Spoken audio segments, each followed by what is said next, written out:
Hello दोस्तों, कैसे हो? आपका स्वागत है त्रिपाण स्टडी सेंटर में। आज जो हम करने जा रहे हैं क्लास 12th एनआईएस बोर्ड के होम साइंस के चैप्टर यानी गृह विज्ञान का चैप्टर जो है 6 पोषण स्तर यानी न्यूट्रिशनल स्टेटस। ये चैप्टर बहुत इंपॉर्टेंट है क्योंकि हमने इसमें आपने पढ़ा है पीछे कि संतुलित आहार क्या होती है।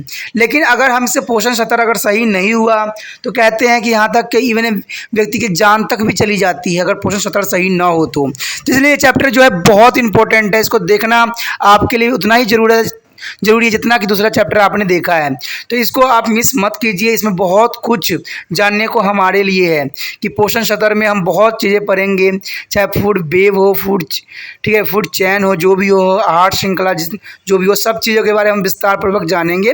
लेकिन चैप्टर स्टार्ट करने से पहले एक बात जो मैं हमेशा कहता हूँ, जिसको आपको सोचना भी चाहिए, विचार भी करना चाहिए और अमल भी करना चाहिए, वो ये है कि जब भी वीडियो देखिए पूरा देखिए, क्योंकि अधूरा जानकारी सदैव खतरनाक होता है।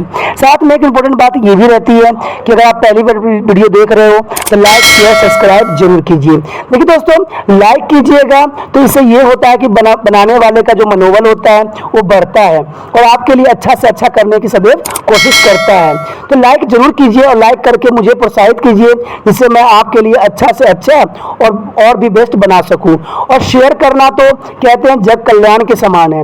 अगर आप दूसरे जरूरतमंद बच्चे हैं उनको अगर शेयर करते हैं और उन तक ये वीडियो पहुंचाते हो तो इससे ये होता है कि अगर उनकी आवश्यकता थी और वो उसी वीडियो की प्रतीक्षा में थे और आपके थ्रू वो मिल गया है तो वो आपके शुक्रिया अदा करेंगे और आपको धन्यवाद देंगे और आपको जो है अच्छा भी कहेंगे। ठीक है, और सब्सक्राइब करना इसलिए इम्पोर्टेंट है कि आप वीडियो तब भेजोगे ना अपने दोस्तों के पास जब आपके पास ही पता लगेगा कि ये वीडियो उनके लिए है। तो सब्सक्राइब करोगे तभी आप तक इसका नोटिफिकेशन जो है मिलेगा और सही समय पर जो है दूसरे बच्चों को भी हेल्प कर पाओगे। दोस्तों, आप सोचते होंगे कि त्रिपाण स्टडी सेंटर जो है सिर्फ वो जो है एनआईएस बोर्ड के लिए ही वीडियो बनाता है या सिर्फ एक ही क्लास के लिए वीडियो बनाता है।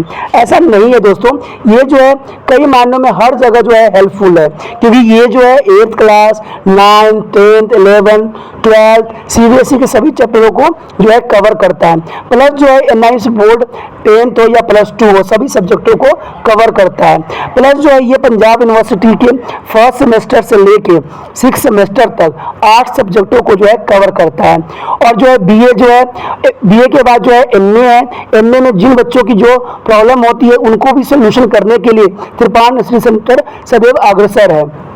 तो कहते हैं इतना हेल्पफुल हो जाने के बाद भी अगर त्रिपाण स्टडी सेंटर को आप सब्सक्राइब नहीं करते हो तो आप दूसरे बच्चों को भी हेल्प नहीं कर पाओगे। तो सोचिए मत, विचार मत कीजिए, अभी त्रिपाण स्टडी सेंटर को सब्सक्राइब कीजिए, लाइक कीजिए, शेयर कीजिए और दोस्तों के साथ इसको व्हाट्सएप स्टेटस पे लगाइए। ठीक है दोस्तों, ये तो था आपके लिए।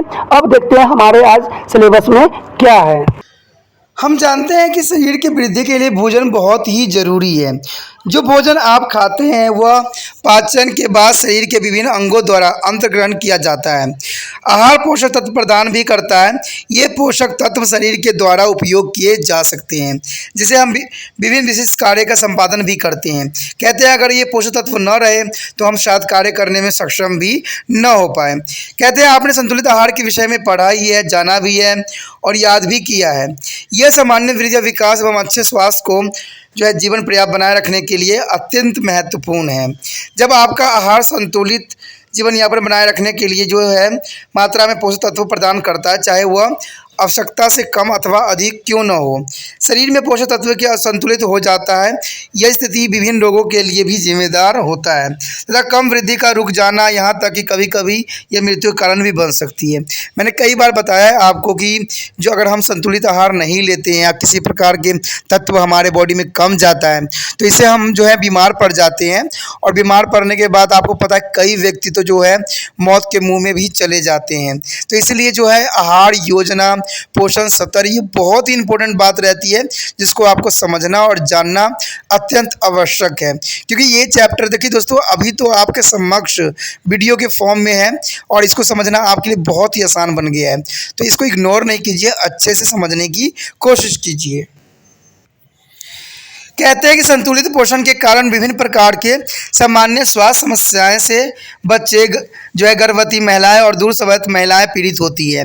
हमारे देश में विभिन्न पोषण योजनाएं संचालित की जा रही है जिससे इस समस्या का सुलझाया जा सकता है। देखिए दोस्तों, सरकार की तरफ से कोई कसर नहीं छोड़ी गई है, लेकिन कहते हैं ना कि सरकार को करने से क्या होता है, जब तक आप अपने जीवन में पोषण सत्र के महत्व को नहीं समझिएगा, सरकार के द्वारा किया गया कदम या सरकार द्वारा किया गया प्रयास सब विफल हो जाता है। सरकार क्या करेगी? क्या आपके घर तक वो ज़बरदस्ती या जबरन आपको उससे करवाएगी? ऐसा नहीं हो सकता। आपको स्वयं ही समझना पड़ेगा और समझने की आवश्यकता पड़ेगी कि जो बच्चे हैं, गर्भवती महिलाएं हैं, दूरसंबंधित महिलाएं हैं, उनको किस प्रकार के पोषण देने की आवश्यकता है और ऐसे व्यक्तियों के लिए पोषण की जो है सही मात्रा देना आपका कर्तव्य बन जाता है। तो सरकार ने जितना भी कार्यक्रम बनाया हो, कहते हैं कार्यक्रम तो सरकार के सिर्फ कागजों में होती है, लेकिन ये आपके ज़िंदगी में होना चाहिए और इससे क्या होता है, आपके परिवार और प्रियजन हमेशा ही खुश रहते हैं और बीमारी से बचे हुए रहते हैं। कहते हैं आगे जो हम पढ़ेंगे पोषण सत्र के विषय में, इसमें निर्धारित करने के तरीके के विषय में जानकारी पाएंगे और आप विभिन्न प्रकार के पोषण सत्र संबंधी बीमारी व उनके उन्मूलन और निराकरण संबंधी कार्य एवं योजनाओं का अध्ययन भी हम इसमें करेंगे, जो हमारे लिए और हमारे देश के लिए बहुत इम्पोर्टेंट है।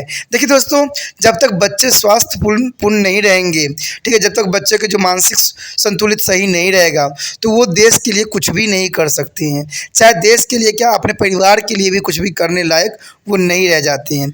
इसलिए स्वस्थ रहना प्रत्येक व्यक्ति का कर्तव्य है, तभी जाके जो है हमारा देश स्वस्थ बनेगा।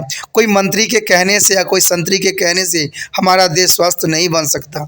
जब तक हम जो हमारे देश में समाज जो है सुचारू रूप से नहीं चलेगा, विकसित नहीं होगा, जब तक आप हर एक पहलू को नहीं समझिएगा, हमारा देश कभी भी अच्छा नहीं हो सकता। सबसे पहला पॉइंट हमारे समक्ष जो आता है वो है पोषण सत्र। देखिए, पोषण सत्र के सबसे पहले तो ये जानना चाहेंगे कि पोषण सत्र होता क्या है और पोषण सत्र के बारे में आप क्या जान सकते हो। कहते हैं किसी व्यक्ति के स्वास्थ्य की स्थिति का जो पोषक तत्व के संग्रहण एवं उपयोग के प्रभाव से होती है उसे पोषण सत्र कहा जाता है। देखिए, किसी व्यक्ति की जो स्वास्थ्य की स्थिति जो पोषक तत्व से जो मिलता है, जो व्यक्ति अगर स्वस्थ रहना चाहता है और जिस चीज़ से उसको स्वास्थ्य की सारी सुविधाएं मिलती है, उसी को भी पोषक सत्र कहलाता है। जैसे आपने देखा भी होगा, इसको ट्रॉपिकल लेवल के नाम से भी जाना जाता है कि देखिए, जैसे कोई जीव जंतु है दूसरे जीव जंतु को खाता है तो उसे क्या मिलता है, उसको पोषण मिलता है। और यही पोषण सत्र जो है डिफरेंट कैटेगरी में चलता रहता है। तो ये पोषण सत्र बहुत ही इंपॉर्टेंट होता है और काफ़ी मान्य भी होता है, जिसको हमें जानना चाहिए। कहते हैं अच्छे स्वास्थ्य व अच्छे शरीर के लिए हमें पौष्टिक आहार आवश्यक होती है। जब हमारी शरीर ज़रूरतों को पूरा करने के लिए उपयुक्त मात्रा में पोषण तत्व ग्रहण करता है, तब हम अच्छे पोषण की अवस्था में होते हैं। हमारा पोषण सत्र सामान्य रहता है।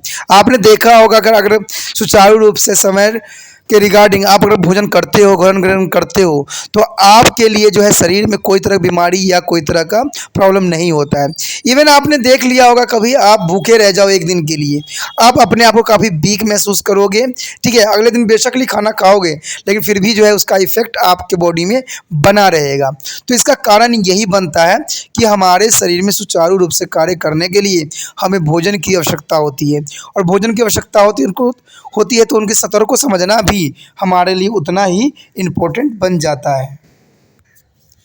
यद्यपि जब पोषक तत्व हमारे भोजन में उपयुक्त मात्रा में नहीं होते हैं या सुचारू रूप से शरीर द्वारा ग्रहण नहीं किए जाते हैं, तो हमारे शरीर में एक प्रकार का असंतुलित पैदा हो जाती है। यदि वह बहुत समय तक चलता रहे तो अत्यंत गंभीर समस्याएं भी बन सकती है, ताकि घातक भी सिद्ध हो सकती है। कहते हैं कई बार तो लोग भूखमरी के शिकार भी हो जाते हैं। लेकिन इस सब के बाद तो सबसे पहली बात तो यही आता है कि सामान्य पोषण सत्र होती क्या है। देखिए, जो सामान्य पोषण सत्र होती है ये दो टाइप्स बनाती है, संतुलित आहार ग्रहण करना और पोषक तत्व का सामान्य उपयोग। एक तो सबसे पहले इंपॉर्टेंट यही होती है कि संतुलित आहार आपको मिले। देखिए, संतुलित आहार जब होती है तो उसमें आपके कैसे कैसे पोषक तत्व मिले हैं, ये भी एक बात इंपॉर्टेंट रखती है। कभी कभी ये होता है कि व्यक्ति जो होता है कभी तली हुई चीज़ों पर बहुत काफ़ी इंटरेस्ट दिखाते हैं, और कुछ व्यक्ति जो होते हैं फलों पर ही इंटरेस्ट दिखाते हैं। तो इसमें जो होता है बैलेंस नहीं बन पाता है, और हमारे शरीर के जो बैलेंस चाहिए वो शायद बैलेंस इससे प्राप्त नहीं होती है, और हम जो है कई रोगों के शिकार हो जाते हैं, और अच्छा खासा जो है हॉस्पिटलों में पैसा दान करके आ जाते हैं। कहते हैं यदि एक या एक से अधिक पोषक तत्व की अत्यधिक या एकदम कम मात्रा ली जाए या शरीर द्वारा उचित उपयोग न किया जाए तो वह शरीर में असंतुलित की स्थिति होती है। यह स्थिति कुपोषण कहलाती है। अगर मान लिया कि आपके शरीर में जो है भोजन उचित मात्रा में आपको प्राप्त नहीं हुआ तो वो कुपोषण कहलाती है।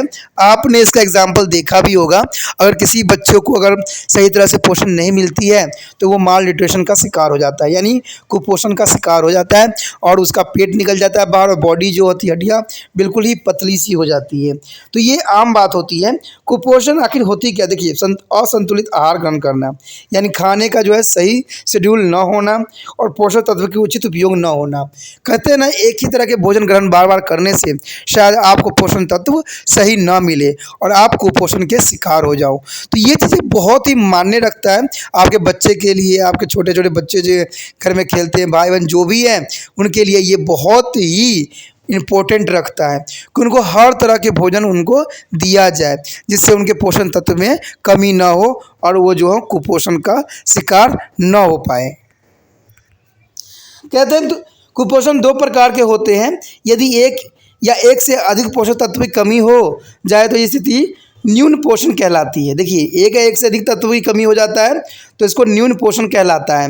यद्यपि जब पोषक तत्व की अधिकता हो जाए तो उसे अति पोषण कहलाती है, यानी हद से अधिक अगर आपके शरीर में पोषण तत्व की कमी पड़ जाए तो इसे अति पोषण कहलाता है।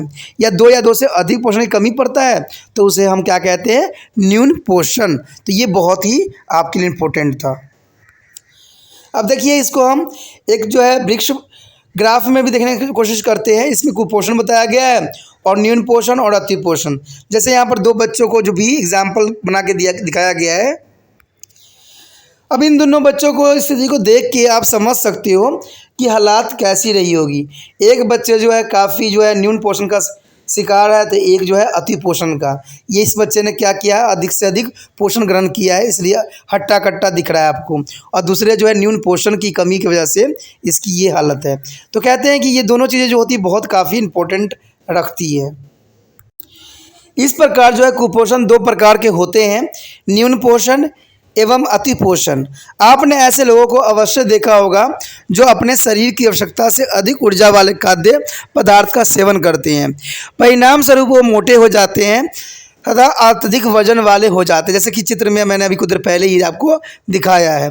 यह अधिक पोषण का परिणाम होता है। यह मोटापा की स्थिति में घातक है क्योंकि इससे गंभीर रोग भी हो जाते हैं। लेकिन हमारे देश में न्यून पोषण की स्थिति अधिक पाई जाती है, बल्कि कुपोषण न्यून पोषण के प्रभाववाची है।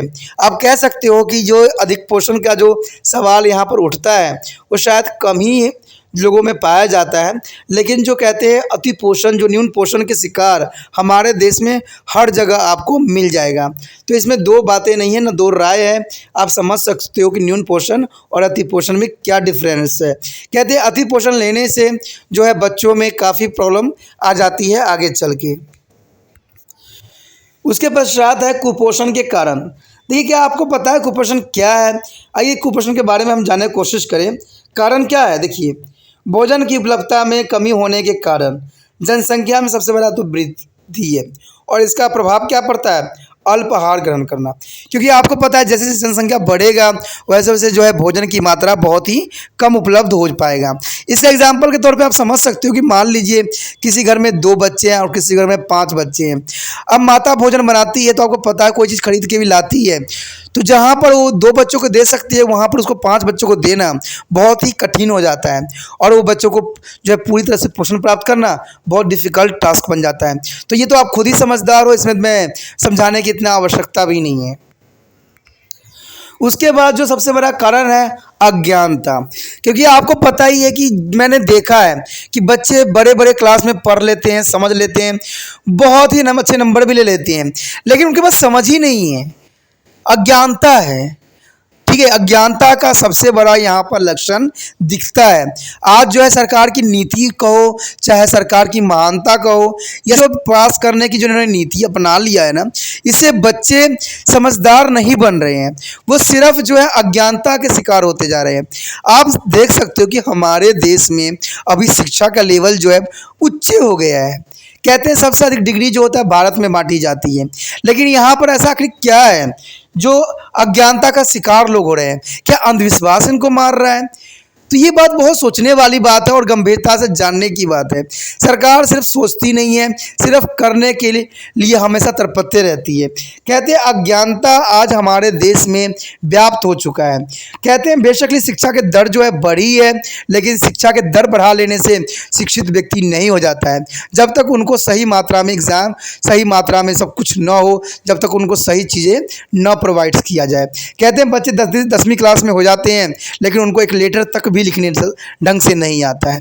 तो आप समझ सकते हो कि हमारा शिक्षा का स्तर जो है कितनी घटिया कंडीशन का है। सभी सरकार जो है अपने आप को पीठ थपथपाती है कि हमने शिक्षा के स्तर पे बहुत उच्च प्रगति किया है। हमारे दूसरे देश से आके लोग जो है इनके शिक्षा का स्तर देखते हैं कि कितना महान है। अरे भाइयों, ऐसा होने से कुछ नहीं होता है। आप स्कूल को अच्छे से सुंदर बना दो, लेकिन वहाँ के एजुकेशन अगर अच्छा नहीं ढंग का होगा तो ऐसा कैसे होगा? आपने देखा होगा बड़े से बड़े स्कूल होते हैं, वहाँ पर भी बच्चे जो होते हैं अनपढ़ जैसे ही बिहेव करते हैं, अनपढ़ जैसे ही अपने को दिखाते हैं, उनको कुछ तक भी नहीं आता है। क्योंकि मैं जानता हूँ और ये मैं समझता भी हूँ। तो किस बात का आपका जो शिक्षा स्तर है वो उच्च है? आजकल तो सब कुछ आपने ऑनलाइन कर रखा है। बच्चे मोबाइल लेके जाते हैं, कॉलेज में बैठने चले जाते हैं, टीचर मोबाइल में लगे रहते हैं। जब पेपर एग्ज़ाम बच्चे दे रहे हैं, नकल कर रहे हैं और एग्जामिनर जो है आराम से बैठ के अपना मोबाइल में लगे हुए हैं। तो शिक्षा स्तर कहाँ इंपॉर्टेंट है? अगर मेरा विश्वास अगर गलत है तो आप कोई भी बच्चे हो, कोई भी इंजीनियर हो, कोई भी मैन्युफैक्चर किया हो, किसी से भी कुछ भी सवाल आप कर लीजिए, देखिए उनका स्तर कितना गिरा हुआ है। तो कह सकते हैं कि हमारे देश में अज्ञानता जो है सबसे बड़ी दुखदायक घटना है। कहते हैं छोटे बच्चों को दोषपूर्ण पोषण होती है, इससे उचित भोजन के चुनाव का अभाव, जिसके परिणाम स्वरूप अति न्यून पोषण हो सकती है। उसके पश्चात है आर्थिक स्थिति। कहते क्रम क्षमता कम होने से न्यून पोषण तथा बढ़ने में अति पोषण अधिक हो जाती है। सबसे बड़ी बात तो आर्थिक स्थिति है। देखिए दोस्तों, आज कमाने वाले 1 होते हैं, खाने वाले 5, तो हो गया ना आर्थिक स्थिति मंदा। उसके बाद है तनाव की स्थिति। देखिए उसके पश्चात जो होता है तनाव की स्थिति भी बहुत ही महत्वपूर्ण स्थान रखती है। कहते हैं तेजी से होने वाले शारीरिक विकास के दौरान पोषक तत्व की बढ़ती जरूरतों को पूरा न करवाया, जैसे युवा बच्चों में, किशोर अवस्था में, गर्भवती एवं धूम्रपान करने वाले महिला। कहते हैं बीमारी जो अत्यधिक घातक होती है, इसमें पोषक तत्व की जो है आवश्यकता है बढ़ जाती है, क्योंकि बीमारी लोगों के जो है उनके पोषण का ख्याल रखना भी एक बहुत बड़ी समस्या और तनाव आ जाती है, क्योंकि आम गरीब लोगों के पास इतने मात्रा में पर्याप्त पैसा नहीं होता है। अगर मान लीजिए किसी कोई बीमार पड़ जाता है, उसके लिए अलग टाइप के भोजन ही देने की आवश्यकता पड़ जाती है। ठीक है, फिर आप बहुत ही बुरे अवस्था में चले जाओगे। कारण क्या होता है कि उनके खाना बदलना पड़ जाता है, हर चीज़ अलग डिफरेंस देना पड़ता है। और इवन कि आप किसी मार्केट में चले जाओ तो वहाँ पर कीमतें जो होती है सर पे आसमान पे तांडव कर रही होती हैं। तो हो गया ना, बीमारी में भी आपका बट्टा ढाड़ हो गया, क्योंकि कोई भी चीज़ खरीदने जाओ आपको जो है पैसे अच्छे खासे लग जाते हैं। तो ये सब क्या होता है? सब तनाव की स्थिति पैदा करता है। आपके जेब में पैसे नहीं होते तो आप तनावपूर्ण हो जाते हो और आप बहुत जो है जो व्यवस्था करना चाहते हो वो शायद करने में सक्षम नहीं हो पाते हो। उसके पश्चात है अपर्याप्त व्यक्तिगत सफाई व पर्यावरणीय स्वच्छता, संक्रमण की संभावना का बढ़ जाना तथा उनसे उत्पन्न बीमारियां। देखिए दोस्तों, पर्याप्त व्यक्तिगत सफाई, कहते हैं हमारे देश में जो है स्वच्छता अभियान चलाई गई, हर तरह का अभियान चलाया गया, लेकिन ये अभियान सिर्फ किताबों में लिखी रह गई। सिर्फ 1-2 दिन जो है मंत्री लोग या लोगों ने सपोर्ट किया, रोडों पे जाके झाड़ू लेके मारा और फोटो खिंचवाया, लेकिन ये सच्चाई में कहीं देखने को नहीं मिलता है। आप आसपास अपने क्षेत्रों में भी देख लीजिएगा, कूड़े का ढेर आए दिन कहीं ना कहीं लोग जो है इकट्ठा करते रहते हैं। बेशक जो है सरकार ने हर तरह की सुविधाएं दी हो, लेकिन लोग कहते हैं ना, अपनी आदत से बाज कभी नहीं आ सकते। लेते हैं कूड़ा रखते हैं और जाते जाते कहीं नदी हो कहीं हो फेंक देते हैं उठा के। अरे भाई, वो जो आप फेंक रहे हो वो घूम फिरा के आपके पास आएगा। इवन आपके पानी के थ्रू आ सकता है, हवा के थ्रू आ सकता है, सब आपके घरों में ही जाएगा। इसलिए कूड़े का जो है निपटारण बहुत होना चाहिए, अच्छे से होना चाहिए। क्योंकि आप सोचते हो कि व्यक्तिगत जो है आप बहुत सुंदर दिख रहे हो, अच्छे कपड़े पहन रखे हो, लेकिन अपने वातावरण को अगर सुंदर नहीं बनाओगे तो आपके सुंदर कपड़ा पहनने का कोई अर्थ ही नहीं रह जाता। मान लीजिए आप बहुत सुंदर सज धज के चले गए हो, लेकिन जहाँ पर कूड़े के ढेर लगा रखे हो वहाँ पर आप गलती से गिर जाते हो, फिर तो आपकी सुंदरता भी खराब हो गई ना, क्योंकि आपने ही कूड़ा का ढेर वहाँ पर लगाया है। तो इस बात को समझिए और जानने की कोशिश कीजिए कि मैं बताने की कोशिश क्या कर रहा हूँ, आपको किस चीज़ की आईना दिखाने की कोशिश कर रहा हूँ। तो ये चीज़ें बहुत ज़रूरी इंपॉर्टेंट होता है दोस्तों। सरकार जो है आए दिन अपने रूल रेगुलेशन बनाती रहती है, लेकिन सरकार उस पर नहीं चल सकती है, क्योंकि सरकार तो सरकार है। हम आपको पता है कि हम लोग जितने भी जनसंख्या हमारे देश का है, हर एक व्यक्ति को इस बात को समझना पड़ेगा। सरकार क्या होती है? सरकार तो आती और जाती रहती है। अगर ये काम नहीं हुआ तो उस मंत्री पे वो थोपेंगे, वो मंत्री उस अधिकारी को थोपेगा, वो अधिकारी उस मजदूर को थोपेगा। एक बंदा को किसी को डिसमिस कर देगा, उनका पत्ता जो होता है साफ हो जाता है और वो जो है फिर से वैसे की वैसे रह जाते हैं। आपने देखा ही होगा कितने केस आए, कितने केस गए, किसी को कुछ बिगड़ता है, होता है, चले जाते हैं। तो इसलिए आपको स्वयं ही पर्यावरण की रक्षा करने की आवश्यकता है, पर्यावरण को स्वच्छ रखने की ज़रूरत है। आप मंत्री और संतरी के पीछे न भागिए कि सरकार ये करेगा, करना हमें मिलके है, आपको करना है, मुझे करना है, हमारे समाज को करने की आवश्यकता है। ठीक है, तो ये बहुत ही इंपॉर्टेंट बात रहती है। कहते हैं कि कुपोषण वास्तव में अत्यंत बुरा प्रभाव छोड़ता है। ठीक है, कुपोषण से प्रभावित व्यक्ति विभिन्न पोषक तत्वों की कमी से प्रभावित हो जाता है एवं उसमें संक्रमण हो जाता है और उससे शारीरिक और मानसिक विकलांगता पैदा हो जाती है तथा मृत्यु तक हो जा सकती है। कुपोषण से प्रभावित व्यक्तियों को कार्य करने की क्षमता भी कम होती है।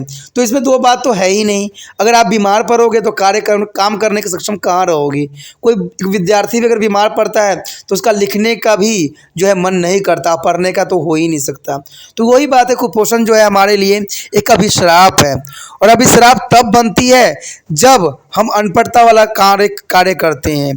ठीक है, जनसंख्या बढ़ती रहती है, ठीक है, हम अज्ञानता के सीढ़ी चढ़ते रहते हैं, अनपढ़ता बढ़ती रहती है, हम कहलाते हैं अपने आप को शिक्षक, साक्षर कहलाते हैं, बट साक्षर होते नहीं, हम अनपढ़ ही जैसा ही बिहेव करते हैं। ठीक है, पर्यावरण को दूषित करते हैं। तो ये सारे फैक्टर जो होती है हमारे कुपोषण के शिकार में सबसे महत्वपूर्ण योगदान देती है। कैसे भी कीजिए, ये बहुत इंपॉर्टेंट बात रखता है। अब सोचिएगा कुपोषण का इसमें क्या लेना देना है। अगर मान लीजिए आप कूड़ा करकट ना किसी खेतों में बह जाता है तो उस क्षेत्र का खेत जो होगा दूषित हो जाता है और उससे क्या होता है, इवन की जो ज़मीन होती है ख़राब हो जाता है, क्योंकि कई प्रकार के जो होते हैं उसमें लिफाफे होते हैं, पॉलीथीन होते हैं जो कि गलते सड़ते भी नहीं हैं। तो वो हो जाता है ना, फिर आप लोगों के लिए कुपोषण का शिकार, अच्छा उपज नहीं होगा तो किसान आप तक जो है भोजन पहुंचाएगा नहीं और आप कुपोषण के शिकार हो जाओगे। तो कहते हैं दोस्तों हर एक कड़ी जो है ना एक दूसरे के साथ जुड़ी हुई है। चाहे आप एक बात गंभीरता से बात सोच के देखना कि हर एक कड़ी जो है एक दूसरे के साथ जुड़ी हुई है। उसके पश्चात जो है पोषण स्तर का निर्धारण। देखिए, आप सोच रहे होंगे कि आप अपना या अपने दोस्तों का पोषण स्तर कैसे जानेंगे। किसी व्यक्ति के समूह के पोषण स्तर को निरूपित करने की प्रक्रिया को पोषण स्तर निर्धारण माना जाता है। आप कुछ सामान्य तरीके से अपना एवं दूसरे के पोषण स्तर को जान सकते हैं। जैसे पहला यही आता है बात शारीरिक माप द्वारा, दूसरा है भोज्य पदार्थ के अंतर्ग्रहण के निर्धारण द्वारा, तीसरा है पोषण तत्व की कमी से होने वाली बीमारियों को पहचान द्वारा। देखिए, सबसे पहले तो यही आता है शारीरिक विकास। कहते हैं आप जानते हैं कि शिशुअवस्था से प्रारंभिक काल में शरीर की वृद्धि तेजी से होती है। अंत 5 वर्ष से कम उम्र के बच्चों में कुपोषण की संभावना सबसे ज़्यादा होती है। वृद्धि को शारीरिक भार या लंबाई को माप कर निर्धारित किया जा सकता है। एक बच्चे का एक निश्चित उम्र में एक निश्चित शारीरिक लंबाई एवं भार होती है। दूसरे शब्दों में बच्चों में जो है शारीरिक लंबाई व भार पोषण स्तर को दर्शाने वाले संकेत भी हो सकते हैं। तो इस संकेत से ही हम उसके पोषण स्तर को निर्धारित करते हैं। आप कैसे जानेंगे बच्चे की सामान्य लंबाई व भार क्या है? यह मानक भार व लंबाई दी गई है जिसकी एक निश्चित उम्र में प्राप्त करने की अपेक्षा की जाती है। ये संकेत कहलाते हैं। अंत तक दर्शाए गए हैं बच्चों की लंबाई एवं भार संकेत लंबाई भार से कम होने की स्थिति में वृद्धि को मद माना जाता है तथा हम कह सकते हैं कि बालक कुपोषण से ग्रस्त है। जैसा कि आप देख सकते हो, इसमें एक आयु अगर 1 रहेगा तो इसकी जो ऊंचाई होगी 76 सेंटीमीटर होना चाहिए और भार जो होगा 10 किलो होगा। ठीक है। लड़कियों में थोड़ा सा इसका डिफरेंट रहता है, कम ही रहता है, जो आप सिंपल सा देख सकती हो। और मान लो कोई 3 साल का अगर बच्चा है तो उसको 90 सेंटीमीटर लंबाई होनी चाहिए और कम से कम 15 किलो वजन होना चाहिए। लड़कियों में थोड़ा कम पाया जाता है, ठीक है, लड़कों के रिगार्डिंग। तो इसी तरह से जो दर्शाया गया, आप ऐसे पता लगा सकते हो कि बच्चा जो है कुपोषण का शिकार है या नहीं है। ये साफ शब्दों में आपको समझा देगा। जैसे जैसे उम्र बढ़ता जाएगा उनकी लंबाई भी बढ़ता जाएगा और समय के साथ बदलता जाएगा, जैसे कि आप यहाँ पर भी देख सकते हो। जब बच्चा 18 साल का होगा तो उसका कम से कम लंबाई जो होना चाहिए 176 सेंटीमीटर होना चाहिए, ठीक है, और इसका भार जो होना चाहिए 68 किलो होना चाहिए, जो कि सामान्य रहता है। लड़कियों में इससे कम ही अपेक्षा की जाती है, तो इसमें कोई दो राय नहीं है। तो ये सब चीज़ें जो होती है काफ़ी इम्पोर्टेंट होती है, जो आपको समझना चाहिए। इसे आप समझ भी सकते हो। उसके पश्चात है सीता, 4 साल की है, उसका भार 12 किलोग्राम एवं लंबाई 99 सेंटीमीटर है। देखिए कि उसका पोषण स्तर के विषय में बताइए, उसके भार व लंबाई की 4 साल की लड़की से तुलना कीजिए। दर्शक आदर्श के रूप में उसका भार 16 किलो एवं लंबाई 101 सेंटीमीटर होनी चाहिए। इसका अर्थ है उसका पोषण स्तर कम है एवं उसे कुपोषित मानना चाहिए। दूसरी तरफ यदि यह विशेष रूप से भार लंबाई निर्धारित संकेत से अधिक है तो वो अतिपोषण या भार भी शरीर के लिए हानिकारक हो सकता है। अगला जो टॉपिक दोस्तों हमारे समक्ष है वो है आहारीय अंतर्ग्रहण। आहारीय अंतर्ग्रहण जो है कुपोषण के प्रकार के दूसरा पॉइंट है। तो कुपोषण के प्रकार जो हम कर रहे हैं उसका दूसरा पॉइंट है आहारीय अंतर्ग्रहण। कहते हैं यह निर्धारण का दूसरा माध्यम है। आपको याद होगा कि शरीर के स्वस्थ रखने के लिए संतुलित आहार आवश्यक है। पोषण स्तर के निर्धारित करने के लिए जो पिछले 24 घंटे में लिए गए खाद्य पदार्थ का रिकॉर्ड भी जरूरी है। कहते हैं इस जानकारी के लिए दिए गए चित्र 6.3 और 4 तुलना भी कर सकते हैं आप। चित्र में दिए गए आहार जो है वयस्क पुरुषों एवं स्त्रियों के लिए उपयुक्त है। परोसे गए भोजन की मात्रा विभिन्न कार्य समूहों के लिए अलग अलग होती है। संतुलित जो है करने पर यह पता चलता है कि वह व्यक्ति सामान्य अनुशिक्षित आहार ग्रहण कर रहा है या नहीं। आहार की मात्रा व्यक्ति को सामान्य पोषण स्तर है अथवा नहीं, इससे साफ साफ दर्शाता है। आइए आपको पोषण स्तर के निर्धारित करने वाले तरीके जानते हैं। कहते हैं एक निश्चित दिन में खाए गए आहार और कच्चे खाद्य पदार्थ की मात्रा उसे ग्राम में लिख लें। भोजन को विभिन्न आहार एवं समूह में बांटकर उनकी कुल मात्रा निकालें। अंत में विभिन्न समूहों के अंतःशीलता एवं ग्रहण आहार की मात्रा की उसकी उम्र एवं लिंग के अनुसार तुलना करें। तो इसे आप स्पष्ट कर सकते हो कि व्यक्ति को कितना जो है आहार चाहिए। यदि ग्रहण किया गया आहार अनुशोषित आहार से मिलता है तो यह सामान्य पोषण स्तर दर्शाता है। इसी प्रकार आप किसी भी व्यक्ति के पोषण स्तर पर निर्धारण कर सकते हैं, जो कि बहुत ही महत्वपूर्ण होता है। जैसे इस बॉक्स में भी दिखाया गया है कि बासा जो है 5 ग्राम, तेल, शक्करा, ठीक है, इसी तरह से जो हमारा है और भी चीज़ यहाँ पर उपलब्ध है। दूध व दूसरे से बने पदार्थ, ठीक है, ये दालें, सब चीज़ें जो होती है विशिष्ट होती है। ये सारी चीज़ें जो होती है हमारे लिए उतना ही अनिवार्य होता है। सब्जी, ठीक है, 100 ग्राम से 4 गुण होती है, इसे फल से 100 ग्राम से ये प्राप्त होती है। तो यहाँ पर सारी बातें को जो है दर्शाया गया है। अनाज एवं मिलेट में इतनी होती है, ठीक है। तो ये सब चीज़ें जो होती है हमारे लिए बहुत ही महत्वपूर्ण माना जाता है। वो पिरामिड जो आपको मैंने दिखाया था वो वयस्क पुरुष के लिए था। ये पिरामिड जो है वयस्क स्त्री के लिए है।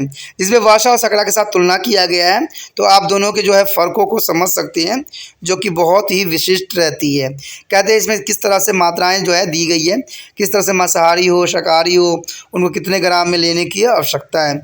ये पुरुष स्त्री के लिए है कि हम इस तरह से पिरामिड बना के उनको जो है भोजन के संतुलित आहार दे सकते हैं और उनको जो है प्रॉब्लम से बचा सकते हैं।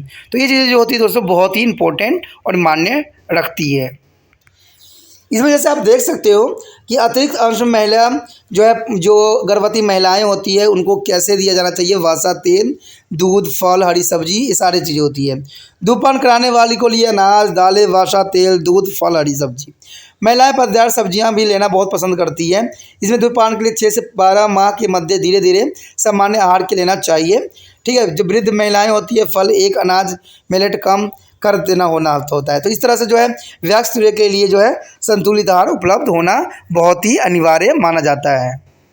उसके पश्चात जो है पोषण स्तर के कारक पे जो है तीसरा कारक ये है कि पोषण तत्व की कमी से होने वाली बीमारियों की पहचान द्वारा। देखिए, पोषण तत्व की कमी के कारण कई प्रकार की बीमारियां जो है होती है। कहते हैं आप विभिन्न पोषण तत्वों की कमी से होने वाले रोगों के संकेत एवं लक्षणों से भी व्यक्ति का जो है पोषण स्तर निर्धारित कर सकते हैं। शरीर में एक या एक से अधिक पोषक तत्व की कमी के अल्प पोषण स्तर को दर्शाता है, जो हम पहले भी समझ चुके हैं, पहले ही पढ़ा है। और आहार से प्राप्त पोषक तत्व यदि आवश्यकता से कम मात्रा में लिए गए हो अथवा शरीर द्वारा उसका जो है भली भांति उपयोग न किया गया हो तो शरीर में जो है पोषण असंतुलित कर सकते हैं। ये शरीर में पोषण तत्व की कमी के कारण उत्पन्न होती है। उदाहरण विटामिन ए मध्य प्रकाश में सामान्य दृष्टि के लिए आवश्यक है। देखिए, अगर विटामिन ए आपकी कमी है तो आपको सामान्य दृष्टि की प्रॉब्लम रहती है। यदि आपका आहार आवश्यक विटामिन ए प्रदान नहीं करता है तो शरीर में विटामिन ए की कमी हो सक जाती है। यह आपकी आंखों को सामान्य जो है क्रिया को प्रभावित करेगी। उदाहरण स्वरूप आप रात में देख पाने में सक्षम नहीं होंगे, यानी रतौंधी जैसे बीमारी आपको हो जाएगा तथा आपको धुंधला सा नज़र आने लगेगा। तो कहते हैं अगर कोई तरह के पोषण तत्व कमी हो जाता है या कोई भी, तो आपको कई प्रकार की बीमारी जो है जो आपको देखते ही है, जो आपको बेशक नुकसान ना पहुंचाता हो लेकिन आपको प्रॉब्लम क्रिएट कर सकता है। जैसे आपको ने देखा रतौंधी जो होता है रात्रि को हमें देखने में प्रॉब्लम आती है। एक तरह से भयंकर बीमारी भी नहीं कही जा सकती, लेकिन कहते हैं छोटी बीमारी भी इंसान को जान लेने के लिए काफ़ी होता है, पर्याप्त होता है। इसी प्रकार आप देखेंगे कि प्रोटीन जो है प्रोटीन ऊर्जा कुपोषण यानी पीएम। देखिए, पीएम का फुल फॉर्म क्या है? प्रोटीन ऊर्जा कुपोषण। ये कई बार एग्जामिनरों का फेवरेट क्वेश्चन रहा है कि पीईएम का फुल फॉर्म क्या है, तो आप कह सकते हो प्रोटीन ऊर्जा कुपोषण, ठीक है, माल न्यूट्रिशन, ठीक है। तो इसमें जो है ये पीएम जो है ग्रसित हम उम्र बच्चा अन्य सामान्य बच्चों की तुलना में नाटा और पतला होगा, छोटा होगा और पतला होगा और अपने आहार में आवश्यक ऊर्जा व जो है प्रोटीन नहीं ले रहा होगा। इस प्रकार के शारीरिक अंतर पोषक तत्व की कमी से उत्पन्न होने वाले रोगों को संकेत भी है। ये रोगों को विशिष्ट संकेत सूचक है। अंततः ये अन्य पोषक तत्व की कमी से होने वाले रोगों के पहचान में सहायक भी होता है। तो ये जो है प्रोटीन ऊर्जा कुपोषण जो है आम बच्चों में देखने को मिलता है, ठीक है, और ये जो होता है प्रोटीन की कमी के कारण होता है, ठीक है। ये जो है बच्चे बिल्कुल ही आपको पतले दिखेंगे और नाटे दिखेंगे, यानी छोटे दिखेंगे। उसके पश्चात हमारे समक्ष है पोषक तत्व की कमी से होने वाले रोग। देखिए, तत्व की कमी से होने वाले रोग का कैसे पहचानेंगे, पोषक तत्व की कमी से होने वाले रोगों के क्या परिणाम होते हैं, कुछ हम देखते हैं और विचार विमर्श इस पर करते हैं। सबसे पहली बात तो वही आती है हमारा प्रोटीन ऊर्जा कुपोषण यानी पीईएम। प्रोटीन ऊर्जा कुपोषण के बारे में मैंने तो आपको बताया भी है, ठीक है। कहते हैं पीएम हमारे पीईएम यानी प्रोटीन ऊर्जा कुपोषण हमारे देश की प्रधान पोषण समस्या है। यह किसी भी आयु में हो सकती है, लेकिन यह मुख्यतः बच्चों को प्रभावित अधिक करती है।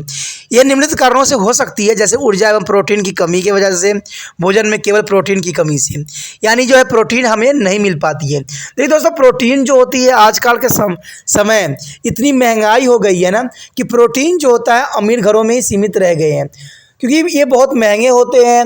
आप जान समझ सकते हो कि आजकल मांस, मछली, मीट, दूध, पनीर इतने महंगे हो गए हैं कि शायद जो है आम गरीबों के लिए मिलना संभव ही नहीं है। कहते हैं दूध आजकल जो है 50 रुपये से ऊपर पहुंच चुका है, और हम जो है दूसरे देशों की तुलना करते रहते हैं कि हमारे दूसरे देशों में तो 200 पहुंच गया। और दूसरे देश को तो छोड़िए दोस्तों, अपने देश को देखिए ना। जो आप कहते हैं ना, आप अपने घर को नहीं देखिएगा, पड़ोसी के घर में जाके पहचानिएगा कि उसमें है। सरकार की नीतियों से तो इतना मुझे महानता दिखती है ना कि कह ही नहीं सकती। दूध आए दिन जो होता था रेट बढ़ती चली जा रही है, बढ़ती चली जा रही है, ठीक है। आज कहाँ 50 से 100 भी आप लोगों को देखने को मिल जाता होगा, और वो भी आप जो खरीदते हो वो भी ओरिजिनल होती नहीं है। उसमें भी कहते हैं आधे से अधिक पानी मिला होता है, जो बच्चों के लिए, जीवन के लिए भी काफ़ी नुकसानदायक होता है। अगर मैं गलत बोलूँ तो मुझे बताओ कि मैं गलत बात बता रहा हूँ। कहीं से भी दूध ले लो आप, अपने अगर अपने पास अगर रखते हो, गाय भैंस रखते हो, तो चलो आपका पास तो दूध जो होगा वो शुद्ध होगा। लेकिन कहीं से भी देख लो, आप बड़े बड़े कंपनियां देखते हो, वो जो होते हैं पास्चुराइज करके दूध आपके समक्ष भेजते हैं, जिसमें फैट निकाल दी जाती है, जिसमें सारे मिनरल्स निकाल दिया जाता है, और आपके पास सिर्फ एक छाछ के रूप में जो दूध है पैकेट में सील बंद हो जाता है। और वो भी कोई सस्ते नहीं देते हैं, वो भी आपको 25-35 के आसपास ही रेट होता है। आप देख सकते हो कि हर राज्य में हर तरह के रेट पाए जाते हैं। तो इसका क्या मतलब है?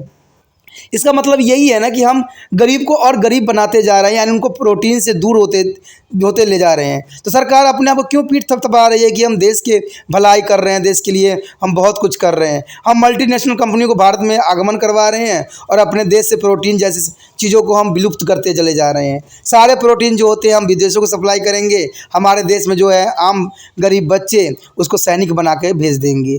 तो सैनिक भी बन के क्या पाएंगे वो, जब वो माल न्यूट्रिशन के शिकार होंगे, कमज़ोर उनकी हड्डियां होंगी, तो कैसे आप कंकालों को वहाँ पर भेजोगे क्या रक्षा करने के लिए? तो सरकार को इस बात पे गंभीरता सोचने की ज़रूरत है कि गरीब बच्चे ही एक अच्छे सैनिक बन जाते हैं, अगर उनके पास पोषण की तत्व की कमी रहेगा तो वो क्या देश की रक्षा करेंगे? आप सिर्फ बोल देते हो लेकिन करते कुछ नहीं हो।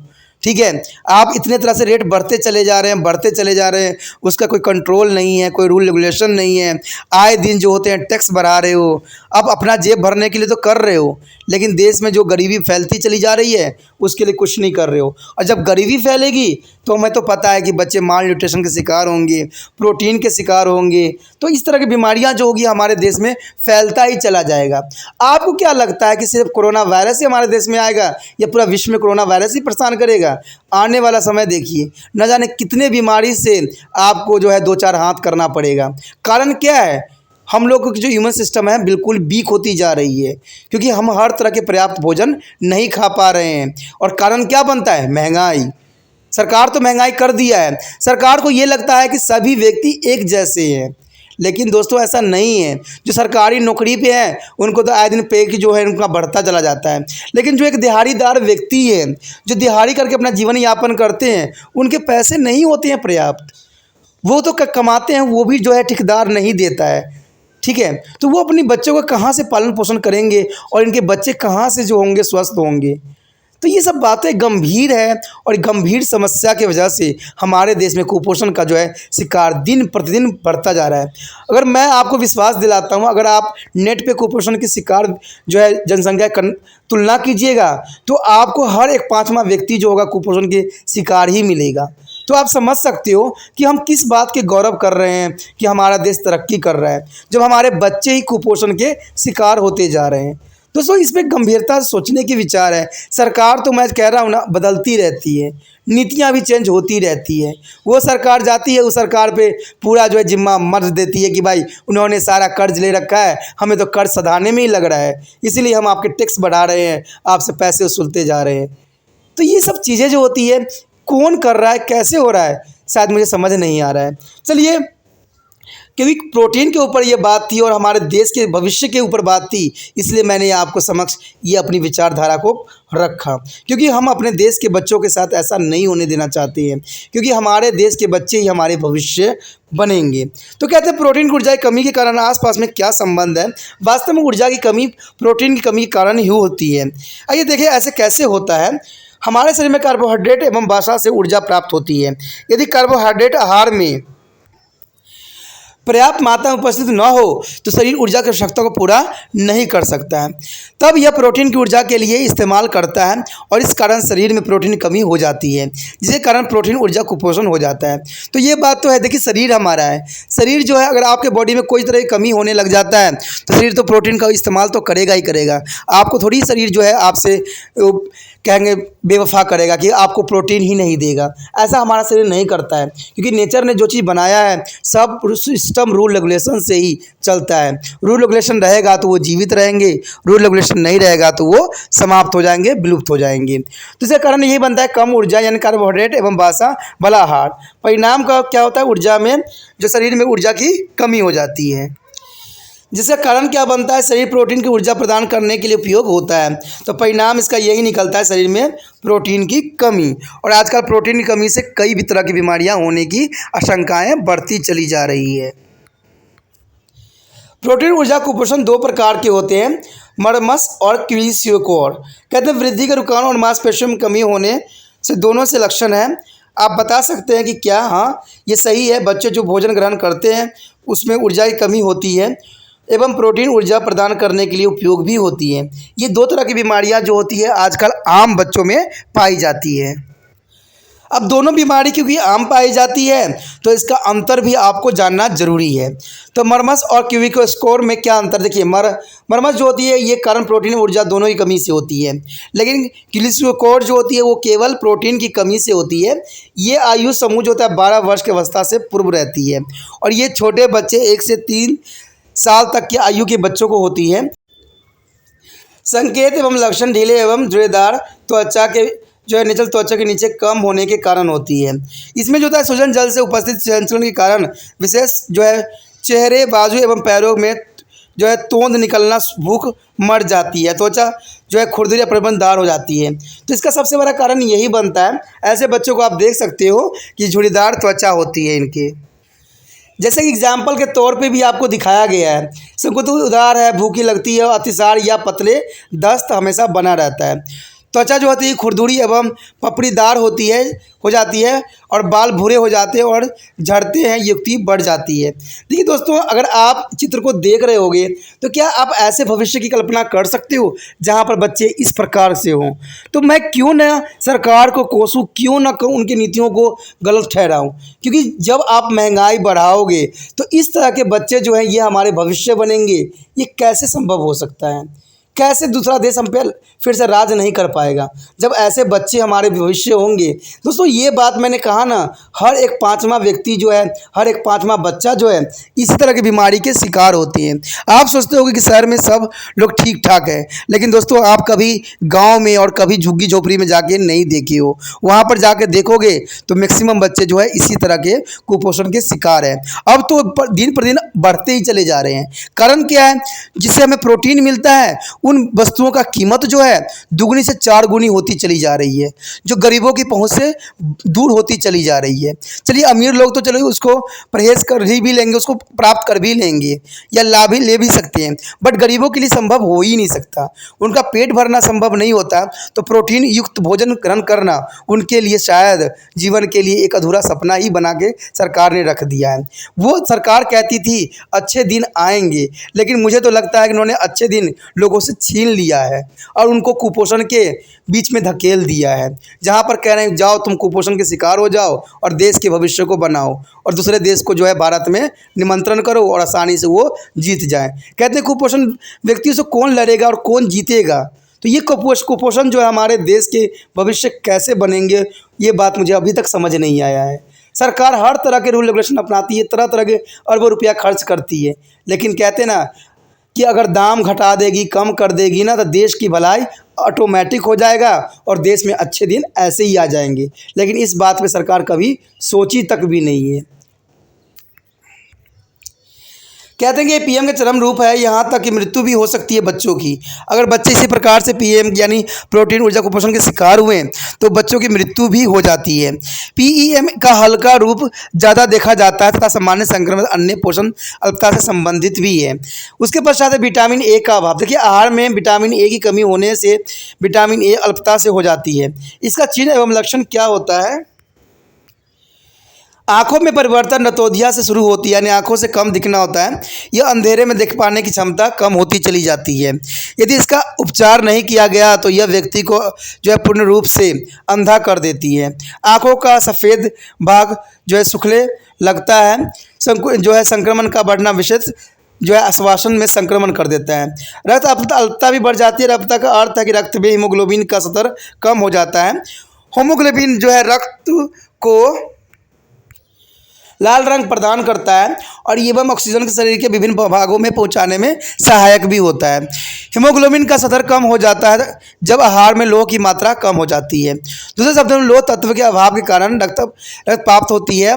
जब फॉसिक अम्ल एवं विटामिन B12 की आहार में कमी होती है तब रक्तप्लता हो जाती है। इसका चिन्ह और लक्षण क्या दिखते हैं? सामान्य शरीर कमजोर हो जाती है। व्यक्ति जो है थकावट एवं सांस फूलने की शिकायत करने लग जाता है। भूख मर जाती है। जीवा, आंखों का सफ़ेद भाग एवं नाखून में पीलापन दिखने को दिख जाता है। हाथ एवं पैरों की उंगलियों में जो सुई चुभने का एहसास होता है, कांटे सा आपको प्रतीत होता है, तो समझ जाइए कि आपको जो है विटामिन ए की कमी हो रखी है। ठीक है। फटे हुए एवं चम्मच के आकार के नाखून हो जाते हैं। काम करने की क्षमता धीरे धीरे घटने लग जाती है और आप बीमार पड़ जाते हो।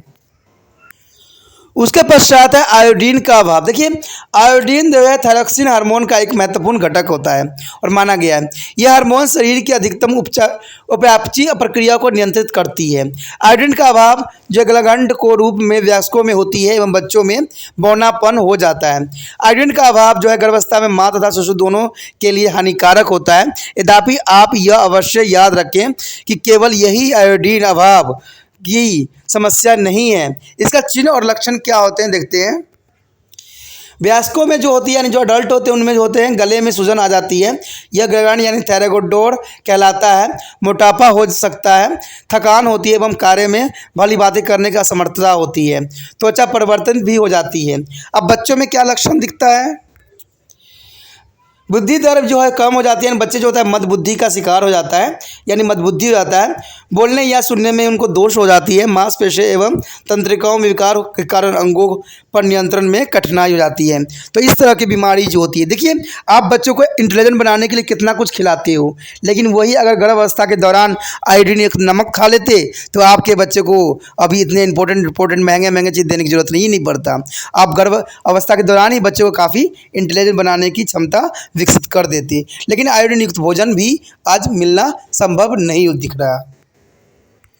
उसके पश्चात है राष्ट्रीय पोषण कार्यक्रम। मैंने कहा ना, सरकार की तरफ से बहुत से पोषण के जो है कार्यक्रम बनाया गया है, लेकिन सारे की बातें जो है किताबी बातें हैं, वास्तविक जीवन में इसका कोई महत्व नहीं है। फिर भी हम देखते हैं कि राष्ट्रीय पोषण कार्यक्रम क्या बनाई गई है। कहते हैं पोषण तत्वों की कमी से होने वाले रोग हमारे देश में व्यापक रूप से फैले हुए हैं। आप जानते हैं कि रोगों का स्वास्थ्य पर बहुत असर पड़ता है एवं व्यक्ति के जीवन के लिए भी घातक सिद्ध होता है। साथ ही आपका यह जानना अति आवश्यक है कि जरा सा ध्यान देने पर इन बीमारियों का बचा जा सकता है। स्थिति पर नियंत्रण पाने के लिए विभिन्न पोषण कार्यक्रम का देश भर में संचालन किया गया है। ये कार्यक्रम अति संवेदनशील समूह में पोषण लाभ प्रदान करते हैं। देखिए, यहाँ पर सरकार ने साफ शब्दों में कहा है कि समूहों में पोषण लाभ प्रदान करते हैं, लेकिन पोषण तब प्राप्त होगी ना जब महंगाई घटेगी।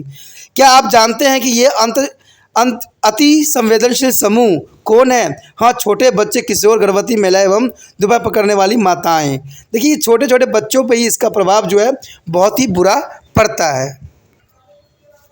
आइए अब कुछ राष्ट्रीय पोषण कार्यक्रम के विषय में पढ़े। इस कार्यक्रम में जानकारी प्राप्त कर स्वयं को साथ साथ दूसरे को भी लाभान्वित करें। देखिए, इसमें सबसे पहला तो यही बनाई गई है सरकार की तरफ से समृद्ध बाल विकास सेवाएं। देखिए, बाल विकास का मतलब होता है बच्चों के विकास के लिए उन्होंने सेवाएं बनाई हुई है। दूसरा है दोपहर का भोजन कार्यक्रम। आपको पता है कि भोजन कार्यक्रम में खिचड़ी मिलती है और एक दलिया मिलती है, यही भोजन का इनका सबसे अच्छा तरीका होता है। विटामिन ए की कमी से होने वाले पोषण अंधता से बचाव के लिए राष्ट्रीय उन्मूलन कार्यक्रम भी बनाई गई है। उसके पश्चात राष्ट्रीय पोषण संबंधी एनीमिया नियंत्रण कार्यक्रम। देखिए, खून की कमी हो, अनीमिया, इसके लिए भी सरकार ने एक अच्छा खासा रूल जो है विकसित कर रखी है। राष्ट्रीय पोषण संबंधी एनीमिया नियंत्रण कार्यक्रम बनाया गया है। राष्ट्रीय आयोडीन न्यूनतम जनित दोष नियंत्रण कार्यक्रम। देखिए, सरकार ने आयोडीन युक्त नमक खाने के लिए भी एक कार्यक्रम बनाई हुई है। अब खाने के लिए आपने कार्यक्रम तो बना दिया है, लेकिन आपको शायद पता नहीं है कि आज नमक जो है जिसमें आयोडीन पाई जाती है वो 50 रुपये या 100 रुपये से कम नहीं मिलती है। तो दोस्तों, आम गरीब कहाँ से खा लेंगे आयोडीन युक्त नमक? आपका कार्यक्रम आपके लिए ही सुव्यवस्थित है। तो इसके बारे में जो है विस्तार के स्वरूप यहाँ पर आगे दिया हुआ है। सम्मिलित बाल विकास सेवाएं का क्या कार्य है, तो देखते हैं। आज के बच्चे कल के भविष्य हैं। देखिए, आज के बच्चे कल के भविष्य हैं। भविष्य कैसे बनेंगे? मरमस और किशोर बीमारी जैसे बच्चे बनेंगे कल के भविष्य। यदि हम उनका समुचित ध्यान रखें तभी वह स्वास्थ्य व्यवस्था में विकसित होंगे। देखिए, स्वास्थ्य व्यस्त के रूप में विकसित होंगे महंगाई के साथ। यदि बच्चे पर्याप्त भोजन नहीं ग्रहण करते हैं तो वे स्वस्थ नहीं होंगे। एक अस्वस्थ बच्चा पढ़ाई में रुचि भी नहीं दिखाएगा, तभी तो दुनिया बढ़ेगा। अनपढ़ रहेंगे तभी तो सरकार को वोट बिना सोचे समझे हम देंगे। तो सरकार की तो यही नीति हमेशा रहती है। इसी प्रकार यदि एक बच्चा अतिसार से पीड़ित है तो उसे पूरक आहार लाभ नहीं प्रदान करेगा एवं ये बच्चों के पोषण स्तर को नहीं सुधारेंगे। अंततः यह आवश्यक है कि उसे पोषण स्तर, स्वास्थ्य सेवाएं तथा शिक्षा का संपूर्ण लाभ एवं साथ दिए जाए। इसलिए ICS कार्यक्रम हमारे देश में चलाया जा रहा है। यह जो है सफल इसलिए हुआ है क्योंकि बच्चों के जो भी विकास में वृद्धि के लिए आवश्यक कारक हैं, इनमें निहित किया गया है। कहते हैं इसकी व्यवस्था किया गया है स्वास्थ्य के रूप में, टीकाकरण के रूप में, स्वास्थ्य की नियमित जांच के रूप में, स्वास्थ्य सेवाओं के लिए रेफर करना, साधारण बीमारियों का इलाज में। तो ये सारी सुविधाएं जो है बिल्कुल सरकार की तरफ से दी जाती है, ठीक है। और कोरोना वायरस के समय जो होता है उनके अस्पताल बंद कर दी जाती है। पोषण के रूप में उन्होंने दिया है पूरक आहार, वृद्धि निरीक्षण, पोषण एवं स्वास्थ्य शिक्षाएं। आरंभिक बालावस्था में देख रहे हैं कि जब स्कूल शिक्षा दी गई है, 3 से 6 वर्ग के बच्चों के समूह के लिए ये तैयार किया गया है। उसके बाद अभिसरण देखिए, अन्य सहायक सेवाओं का अभिसरण होता है, जैसे स्वास्थ्य, पेयजल, पर्यावरण, स्वास्थ्य, महिला सशक्तिकरण कार्यक्रम, अनौपचारिक स्कूल पूर्व शिक्षा में व्यक्ति साक्षरता। IRDS के अंतर्गत आने वाले ये सभी सेवाएं केंद्र में प्रदान की जाती है, जिन्हें आंगनवाड़ी कहते हैं। स्वास्थ्य सेवाएं बाल स्वास्थ्य केंद्र से प्रदान की जाती है। क्या आप कभी जो CH केंद्र पर इन्हें पहले प्राथमिक उपचार केंद्र या PSC कहते हैं गए हैं? यदि हाँ, आपने इन्हें स्वास्थ्य परीक्षण, लघु विकार के टीकाकरण, उपचार प्रदान करते साथ कहीं और इलाज के लिए रेफर करते हुए भी जरूर देखा होगा। दोस्तों, ये बात जो हम यहाँ पर कहा जा रहा है कि डिस्पेंसरी के द्वारा, आंगनबाड़ी के द्वारा आपको हर तरह के जो है सुविधाएं दी जाती है, ये सरकार के लिए सबसे बड़ी और गलत भावनाएं हैं। आम गरीब बच्चे, अगर गर्भवती महिलाएं भी होगी ना, तो आप सिर्फ जाके देख लेना किसी डिस्पेंसरी में, और आपका आधार कार्ड सिर्फ किसी और एरिया का होगा, तो पता वो लोग क्या करेंगे, इसमें हमारे एरिया में नहीं आता, आप उस डिस्पेंसरी में जाओ। जब वहाँ पर जाओगे तो वो कहेंगे ये हमारे एरिया में नहीं आता, आप उस डिस्पेंसरी में जाओ। कहते हैं ये समस्या कोई गलत नहीं है, ये हमारे समक्ष देखा गया है और हम लोगों की परेशानी सुने हैं, ठीक है। तो ये बातें सरकार को कौन समझाए, ये बात मुझे समझ आज तक नहीं आया कि आपने रूल रेगुलेशन तो बना दिया है कि गर्भवती महिलाओं के लिए हर तरह की सुविधाएं दिया जाएगा, हर तरह के रूल, तो फिर आप एरिया में क्यों बांट देते हो? कहते हैं गर्भ जब आती है, जब बच्चे जन्म लेने का समय आता है, तो क्या औरत अपने एरिया में जाके बैठेगी? क्या अपने एरिया में जाके वो अपना जीवन यापन करेगी? ऐसा तो संभव हो ही नहीं सकता। तो सरकार ऐसा रूल रेगुलेशन क्यों बनाई है? मैं जानता हूं दोस्तों, ये बहुत गंभीर समस्या है, और अगर आपको ये गलत लग रहा हो ना, तो आप 100% किसी डिस्पेंसरी में कुछ गलत एरिया में चले जाइएगा। आप बीमार पड़ते हो तो उसी एरिया में दिखाओगे ना जहाँ पर आप बीमार पड़ गए हो। तो सरकार ये कहेगी, वहाँ के डिस्पेंसरी के लोग ये कहेंगे आप दूसरे एरिया में जाओ। तो ये किस चीज़ की नीति है? सरकार को डिस्पेंसरी वालों को समझाना चाहिए कि जो भी व्यक्ति बीमार आता है, पहले आप बीमारी को देखिए, फिर एरिया बाद में डिस्कस कीजिए। नहीं तो कई बार तो मैंने ऐसे भी देखा है कि जो है औरतें, बच्चे जो होते हैं बाहर ही जन्म दे देते हैं। तो ऐसी हालत क्यों पैदा होती है, मुझे आज तक समझ नहीं आया। इतने कार्यक्रम उन्होंने बनाया, इतने अच्छे से कार्यक्रम दिए गए हैं, लेकिन सरकार इस पर जो है गंभीरता से नहीं लेती है। सिर्फ ये जो है ख्वाबी पुलाव पकाती है, अच्छे दिन सिर्फ दिखाती है, अच्छे दिन लाने की कोशिश नहीं करती है। चाहे कोई भी सरकार हो, ये सरकार ने टेक दे दिया अच्छे दिन आएंगे, क्या दूसरे सरकार ने नहीं दिखाया? सभी सरकार ने ऐसे ही दिखाया। लेकिन सरकार तो बदलती रहती है और हम लोग जो है चुपचाप देखते रहते हैं, कुछ होता ही नहीं हमसे। वोट देने भी जाते हैं तो जिन्होंने लालच का जो है फ्री आपके साथ डोज दिया हुआ है, उसी के जाके वोट दे देते हैं।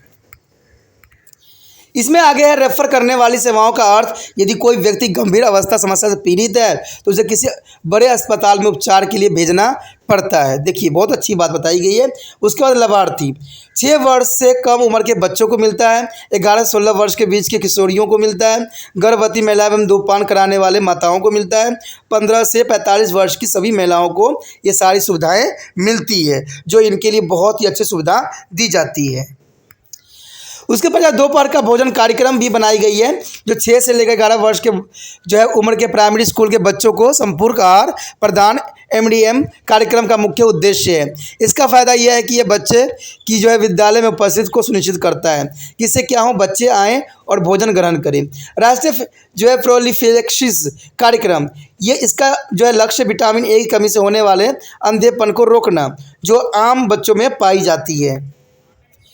इसके अंतर्गत जो योजनाएं पाई जाती है वो है विटामिन A से प्रचुर मात्रा आहार की खपत को प्रोत्साहित देना, यानी सरकार की तरफ से जो है प्रोटीन यानी विटामिन A के जितने भी स्रोत हैं वो सरकार की तरफ से दी जाती है। 6 माह से 5 वर्ष के बच्चों को मौखिक रूप में विटामिन A की पर्याप्त मात्रा देना पड़ता है। लाभांतरित कौन होते हैं? जो 6 माह से 5 साल तक के बच्चे हों, गर्भवती महिलाएं, धूम्रपान कराने वाले माताएं हों, 15 से 45 वर्ष के सभी महिलाएं हों, सभी के सभी को जो है ये पर्याप्त मात्रा में विटामिन दी जाती जाती है और वो जो होते हैं हमेशा स्वस्थ रहते हैं और बच्चे कुपोषण के शिकार भी कभी नहीं होते हैं और भारत का देश की जो भविष्य है वो उज्जवल होता है।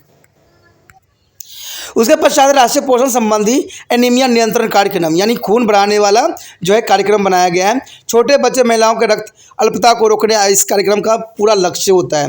इस योजना के अंतर्गत निम्न सेवाएं प्रदान की जाती हैं। लो तत्व से प्रचुर आहार की खपत को प्रोत्साहित करना होता है, यानी सरकार की तरफ से लोहयुक्त भोजन दी जाती है। लो तत्व एवं फॉलिक अम्ल संपूरक प्रदान की जाती है जो डिस्पेंसरी में आपको उपलब्ध हो जाएगी। गंभीर अल्पता से रोगियों को उपचार कराना सरकार का दायित्व बन जाता है। उसके पश्चात आता है राष्ट्रीय आयोडीन न्यूनतम जनित दोष नियंत्रण कार्यक्रम। इस कार्यक्रम का लक्ष्य हमारे देश में आयोडीन कमी से होने वाले रोगों से बचाव, साधारण नमक में आयोडीन की मात्रा मिलाना होता है। ठीक है, इस कार्यक्रम प्रदान करने का जो है जाने वाली सेवाएं होती है। समस्या और गंभीरता का आकलन करना होता है। आयोडीन युक्त नमक उत्पादन विपणन के लिए व्यवस्था करना होता है। उत्तम कोटि के आयोडीन युक्त नमक उपभोक्ता को प्राप्त हो, इसके लिए योग्य मात्राओं का निर्धारण भी सरकार की तरफ से की जाती है। सरकार यह सुनिश्चित करती है कि जो भी नमक का उत्पादन हमारे देश में किया गया है उपभोक्ता के पास जाने से पूर्व वह निपुणता आयोडीन युक्त हो।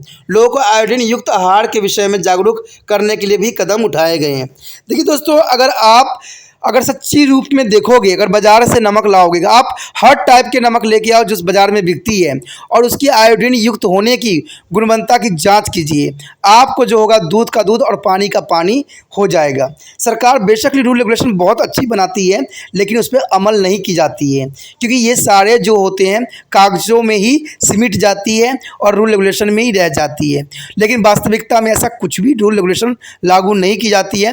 ये कार्यक्रम सिर्फ सरकार को फ़ायदा पहुंचाती है और बड़े बड़े जो अमीर लोग होते हैं उनको फ़ायदा पहुंचाते हैं। मैं ये सब बातें आपके समक्ष इसलिए रख रहा हूं क्योंकि मुझे पता है कि जो NIOS बोर्ड में आम गरीब बच्चे ही पढ़ते हैं और वो गरीब बच्चे आगे के भविष्य हैं और ऐसे नीतियों, सरकार की नीतियों के खिलाफ वो सदैव रहेंगे आगे और देश के भविष्य बनाने में सक्षम रहेंगे। देखिए दोस्तों, देश हमारा है, जब तक हम स्वस्थ नहीं रहेंगे, हमारे बच्चे स्वस्थ नहीं रहेंगे, हमारा देश जो है कभी भी आगे नहीं बढ़ सकता है। हमेशा आपने सुनते ही होंगे, आपके दादा परदादा भी होंगे, वही एक बात कहते होंगे कि हमारा देश विकासशील देश है। लेकिन न जाने ये विकसित कब होगी। शायद कहते हैं ना, वो दिन भी आएगा, लेकिन वो दिन कभी आने वाला है नहीं क्योंकि जब तक यहाँ पर जो है डॉटी पॉलिटिक्स होती रहेगी तब तक कभी भी जो है देश प्रगतिशील नहीं होगी क्योंकि यहाँ पर ना कोई कार्यक्रम सुचारू रूप से चलती है, ना अच्छे कार्यक्रम बनती है और कार्यक्रम बनाया भी जाए तो लोग उसको एक्सेप्ट नहीं करते हैं। तो ये बातें बहुत गंभीर सोचने युक्त है और ये हमारे जीवन के लिए भी बहुत ही इम्पोर्टेंट और मायने रखता है। इसी के साथ जो है दोस्तों हमारा टॉपिक आज खत्म हो रहा है। ठीक है, अगर आपको अच्छा लगा तो लाइक शेयर सब्सक्राइब जरूर कीजिए। अगर पहली बार अगर आप वीडियो देख रहे हो, पहली बार मेरे चैनल पे आए हो तो सब्सक्राइब करना आपका फर्ज बन जाता है। सब्सक्राइब करने से ये होगा कि जो भी मैं आप क्लास के रिगार्डिंग कोई भी वीडियो डालूंगा उसका नोटिफिकेशन जो है समय समय पर आपको प्राप्त होता रहेगा। अगर सब्सक्राइब नहीं कीजिएगा, अगर आप दोबारा से त्रिपान सेंटर पर आने की कोशिश कीजिएगा तो वहां पर आप त्रिपान लिखिएगा तो जो है वो त्रिपस कर देगा। ठीक है, जो आप गूगल पर सर्च करोगे त्रिपस कर देगा, जिससे वजह से आप जो है मेरी वीडियो का जो है फायदा नहीं उठा पाओगे। तो सोचिए मत, विचार मत कीजिए, सब्सक्राइब कीजिए। आप सोचते होइएगा कि मेरे जो एग्जाम खत्म हो जाने की मेरा क्या जरूरत है त्रिपान श्री सेंटर से। ठीक है, तो इसलिए सब्सक्राइब नहीं करने की सोचिएगा, लेकिन दोस्तों ऐसा नहीं है। त्रिपान श्री सेंटर जो है बहुत हेल्पफुल है। क्यों? क्योंकि ये जो है आपके 8th class, 9th, 10th, 11th, 12th जो आर्ट्स के सब्जेक्ट को कवर करता ही है, प्लस जो है ये NIOS बोर्ड के जो है 10th प्लस 2 को भी कवर करता है। साथ में BA जो है फर्स्ट ईयर से लेकर 6 सेमेस्टर तक बच्चों के लिए ये अग्रसर रहेगा आर्ट्स सब्जेक्ट में। तो सोचिए नहीं, विचार नहीं कीजिए, काफी जो है त्रिपान स्टडी सेंटर का फायदा ही फायदा है। ठीक है, अगर आप मुझे प्रोत्साहित करोगे तो आपके लिए मैं तरह तरह के वीडियो बनाऊंगा जो आपको फायदा पहुंचाएगा। एग्जाम के तौर पर मैं आपको जो है पेपर भी आपको सोल्यूशन करके दिखाऊंगा जो आपके लिए फायदेमंद रहेगा। अगर नहीं सब्सक्राइब कीजिएगा, मेरा मनोबल घटेगा, तो हो सकता है कि आपको फिर दोबारा मैं नया वीडियो बनाऊं और आपको फायदा ना पहुंचाऊं। तो अभी भी नहीं सोचिए, मेरा जितना आप फैलाइएगा, जितने दूसरे बच्चों के साथ शेयर कीजिएगा, उतना जो है मैं आपके लिए कार्य करने में अग्रसर रहूंगा। ठीक है दोस्तों, इसे सोचिए मत, विचार मत कीजिए, अभी सब्सक्राइब कीजिए और अपनी व्हाट्सएप स्टेटस पे लगाइए और दूसरे बच्चों के साथ भी शेयर कीजिए। ठीक है दोस्तों, अपना ध्यान रखना। बाय।